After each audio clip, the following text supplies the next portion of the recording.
dasar saya Allah dulu dengan sekarang sama. Entah kalau Allah dulu dengan sekarang ganti ya gak tahu saya. Mungkin begitu jawabannya. Iya, kalau zaman Rasulullah bisa terjadi masuk di dalam alam malakut dan lahut. Kalau kita nggak bisa, mohon maaf, bahasa itu sebetulnya bahaya buat kita terhadap Allah. Berarti kita membatasi kekuasaan Allah.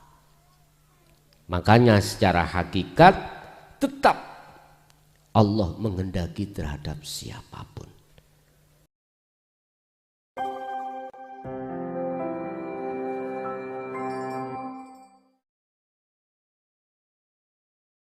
Assalamualaikum warahmatullahi taala wabarakatuh. Alhamdulillah pada malam hari ini kami menyimak pengajian jenengan walaupun tadi lambat, cuma di sini saya sudah menyiapkan buku untuk apa yang disampaikan jenengan. Jadi kami pada pertanyaan di sini ada alam malakut, alam lahut. Sedangkan kita syariatnya masih syariat awam. Apakah kita mampu? Apakah Allah bisa memampukan diri kita yang semisalnya mengerjakan alam tadi yang jenengan jelaskan? Yang pertama. Yang kedua, ini ada at-tariqatu bila syariah kal bahri bila safinah. Ini adalah pernah saya baca di Dasuki, at-tariqatu bila syariah kal bahri bila safinah. Nanti saya minta tolong diperjelaskan karena sekali lagi kami adalah syariat awam, syariatnya belum menjuluk ke hakikat ma'rifat, cuma alhamdulillah sudah memahami. Yang terakhir Gus, ini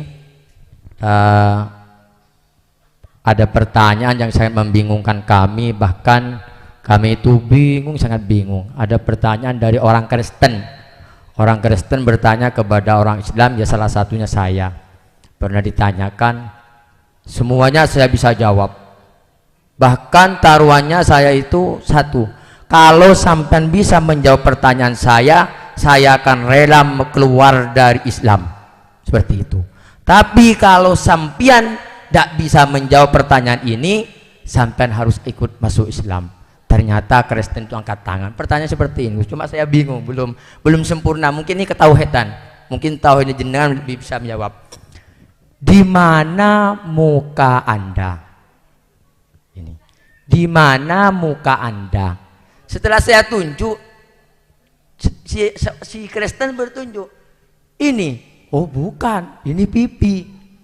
Ini, oh bukan, ini dahi lah. Sampai sekarang saya belum bisa menyempurnakan pertanyaan itu. Monggo kami minta tolong kepada Gus untuk bisa menyempurnakan jawaban, karena ini berhubungan dengan ilmu tauhid. Matur nuwun, terima kasih atas ilmunya jenengan, sehingga alhamdulillah warga-warga banyak yang hadir. Karena yang banyak yang hadir mungkin senang pengajian sampean. Dari kami billahi taufiq wal hidayah wa ridha wal inayah. Assalamualaikum warahmatullahi taala wabarakatuh. Waalaikumsalam warahmatullahi wabarakatuh. Apapun mulai zaman Nabi Adam sampai sekarang, Allahnya, Tuhannya tetap nggak pernah ganti. Nggih? Tuhannya, Allahnya nggak pernah ganti. Allah punya sifat innallaha ala kulli syai'in qadir. Allah mampu dan berkuasa atas segala hal apapun, termasuk memasukkan Anda di dalam alam malakut atau lahut. Cuman Allah hanya memasukkan itu mayyasha, hamba yang dikehendaki aja. Cahaya makrifat itu hanya diberikan terhadap hamba yang dikehendaki. Di situ tidak membahas dzurriyyah, tidak membahas nasab. Siapapun hamba yang dikehendaki dialah. Terus hamba yang bagaimana yang dikehendaki itu? Jawabannya ada di surah Al-Ahzab, Az-Zumar ayat 17-18. Dan itu jawabannya ada di dalam surah Ali Imran 31. Kalau Az-Zumar tadi, mereka yang hatinya menerima ajaran Rasulullah di jalur dinul haq. Yes. Aku yakin dengan seyakin-yakinnya jenengan ini. Karena apabila jenengan gak ingin menerima, gak mungkin datang ke sini. Itu.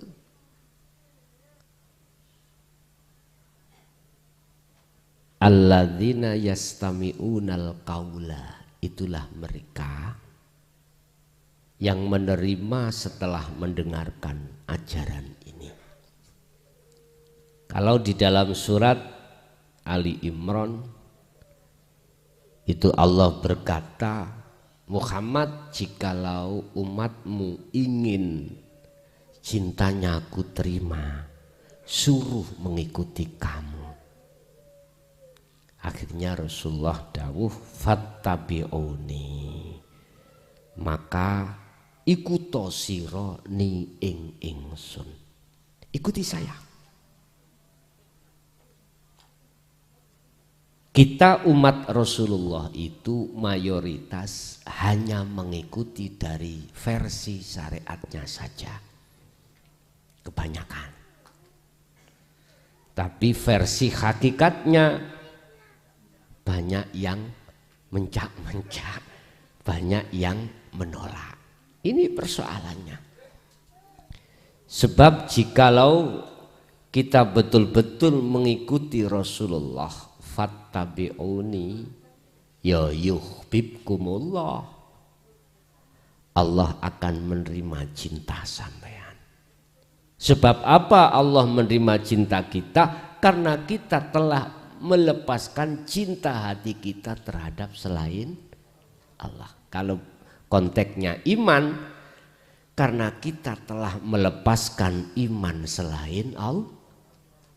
Wa may yakfur bittaghuti wa yu'min billah. Barang siapa yang meninggalkan iman terhadap tauhid wa yu'min billah, dan mereka imannya hanya pada Allah, otomatis. Jadi bagi Allah sangatlah ringan untuk memasukkan jenengan di dua alam tadi, malakut dengan lahut. Ini keterangan kalau didengarkan sistem syariat bahasanya ini, Pak. Ya nggak bisa. Ya kalau zaman Rasulullah.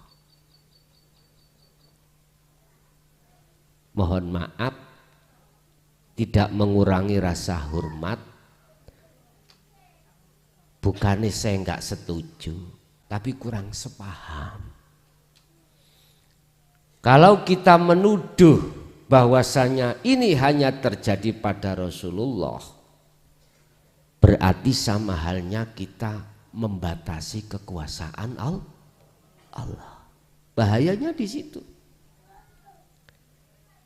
Cuman saja saya kurang sepaham. Dasar saya, Allah dulu dengan sekarang sama.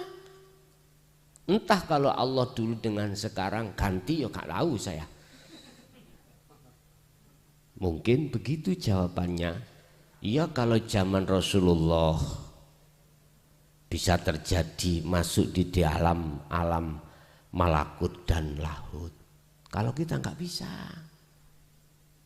Mohon maaf, bahasa itu sebetulnya bahaya buat kita terhadap Allah. Berarti kita membatasi kekuasaan Allah.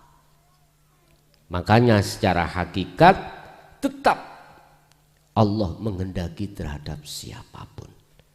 Sebab bahasane mayyasa, terhadap man yasa sing dikehendaki oleh Allah. Satu. Berarti kita harus optimis. Tanda hamba yang dikehendaki alladzina yastami'unal qaul wa yattabi'una ahsan. Siapapun yang mengikuti Rasulullah pasti akan dikuasakan Allah untuk hal yang seperti itu. Itu dalam hati saya iman seperti itu. Saya enggak usah membuka kisah, saya enggak usah. Nanti tambah tadi fitnah sing enggak paham. Wis gak usah. Yes, kita buktikan aja tiap hari tiap saat. Bagaimana ketika saat hati kita belum mendapatkan ajaran tasawuf ini menghadapi dunia ini. Bagaimana hati kita? Pasti khauf. Pasti ada rasa takut, rasa khawatir, rasa gelisah. Lawang kita urusan ekonomi di rumah tangga kurang aja ya, itu sudah khawatir. Padahal Allah sudah mengatakan semuanya Allah yang menjamin, yang ngatur semuanya Allah. Mengapa kita itu ikut-ikut ngatur yang sudah diatur oleh Allah? Bahasa tauhidnya seperti itu. Yes, coba kita rasakan ketika saat kita sudah mengamalkan ketasawufan terhadap Allah itu. Ketika menghadapi alam dunia ini lebih enjoy, lebih nikmat, lebih mudah. Jenengan ini ketenangan, gak mudah gelisah, gak mudah. Jenengan iki ketakutan, walaupun itu terjadi tidak berlarut-larut lama karena kita kembali kepada Allah. Yes. Nomor 2, masalah syariat thariqat nggak bisa Pak dipisahkan, nggak bisa. Seperti halnya lautan, nggak mungkin pisah dengan namanya apa? Perahunya atau selain dari bahasa perahu, gelombang apa itu? Ombak, nggak bisa. Tumpaan dengan jalan itu nggak bisa dipisahkan. Sepeda laksana syariatnya, thariqah jalannya nggak bisa dipisahkan. Cuman kebanyakan nggak ada hakikatnya. Tujuannya kemana? Untuk bertemu Allah. Kita sholat itu untuk bertemu Allah. Kita aktivitas apapun itu untuk bertemu Allah. Wa ma khalaqtul jinna wal insa illa liya'budun. Bahasanya liya'budun. Berhubung gak punya tujuan pada Allah, tujuannya terhadap selain Allah, yaitu jadinya tujuan kita untuk mencari kemewahan dunia. Sholat tujuan kita cari pahala Pak, cari surga. Lah itu makhluk apa khalik? Makhluk. Tujuan kita adalah, hakikatnya adalah bertemu Allah. Bagaimana mungkin kita bisa bertemu Allah sedangkan ilmu faktor untuk menunjang untuk bertemu Allah kita tolak. Innama ya'murukum bisu'i wal faksha. Ingat, nafsu di dalam dirimu itu selalu memerintahkan Anda berbuat jahat pada Allah. Dengan bentuk beriman, dalam hati ada iman selain Allah, itu nafsu.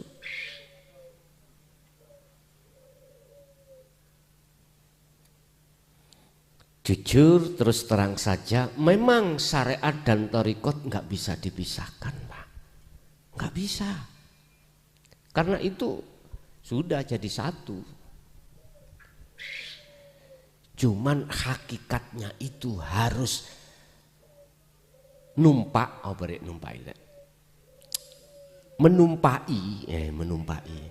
menunggangi syariat thariqat dalam rangka untuk menuju makrifat. Satu contoh, saya mau ke Madura, saya mau ke toko apa itu badminton, toko raket. Safinah kita, tumpaan kita, syariat kita kapal, Pak. Kapal. Thariqahnya kapal berarti lautan. Lah, tujuan itu sudah ada mestinya. Ada di dalam hati saya. Apa tujuan saya? Ke toko raket. Lah, ini harus dihantar oleh kapal, perahu. Sampai pada Madura, di toko itu terus saya kelihatan raket dan beli. Inilah nyatanya hakikat disebut makrifat. Ya sudah. Nah, ketika saya masuk toko, kapal, perahu, lautan, saya tinggal nopo, saya bawa ke toko. Saya tinggal lah. Artinya apa? Ketika sudah sampai mahallul syahid, tujuan, dikatakan tujuan, maka semua tadi diparkir, Pak. Diparkir. Tinggal pertanyaannya, saya ada di toko terus menerus selamanya atau enggak? Kalau enggak, kita pulang ya pakai lagi kapal itu. Paham maksud saya ya? Kalau jenengan nek wis mati, misalnya wis mati lo ya, ya otomatis meninggalkan kapal dan jenengan masih di dunia. Hukum wajibnya syariat dan thariqat itu tidak bisa lepas. Miturut sistem wasilun yang dilakukan kanjeng Nabi. Mangan itu ya syariat, dulur thariqah. Ilmu buat makan adalah syariat. Wujud makannya kita, nama makannya itu thariqah. Tujuannya kita kenyang. Kalau sudah kenyang itu sudah makrifat. Laksana seperti itu. Sekarang kita harus sinkronkan tujuan dunia dan akhirat. Man arodat dunya fa'alaihi bi'ilmin, wa man arodal akhirah fa'alaihi bi'ilmin. Semua pakai ilmu. Contoh, aku makan, piye? Ini menjadi ibadah di mata Allah. Secara syariat, ilmu makan ya harus tangan kanan. Miturut agama Islam. Ya harus membaca bismillah. Kita harus laksanakan. Lah, hakikatnya kita terapkan di tengah-tengah itu. Apa? Nafi isbat. Akhirnya tujuan kita bertemu Allah. Secara syariat kita bertemu makrifatnya yaitu kenyang. Secara makrifat kita bertemu Allah. Ya ini illa liya'budun. Kerja apapun aktivitasnya. Jadikan hukum syariat menjadi hakikat. Sebab dengan begitulah akan bisa makrifat. Berarti fid dunya hasanah wa fil akhirati hasanah. Dua. Nomor 3 terkait wajah. Jenengan melebet datang surah Al-An'am 79. Maka sampai tinggali tafsir apapun. Ternyata yang disebut wajah ya bukan hidung. Kalau kita dodeng, hidung, batuk, pipi, gigi dan lain sebagainya. Bukan itu. Itu Terus mana? Yaitu inni wajjahtu wajhiya wa qala aidan fa aina ma tuwallu, dimanapun kau mengarah, fa thamma wajhullah, di depanmu ada wajah. Wajah itu ngarep. Niki le. Sepeda motor misalnya, itu kan nama, gitu. Terus mana yang memiliki wujud sepeda motor? Nggak bisa sampean dodeng, Pak. Kita dodeng setir, ya setir lah itu. Terus mana? Ya iku, loh, hanya itu. Ya itu.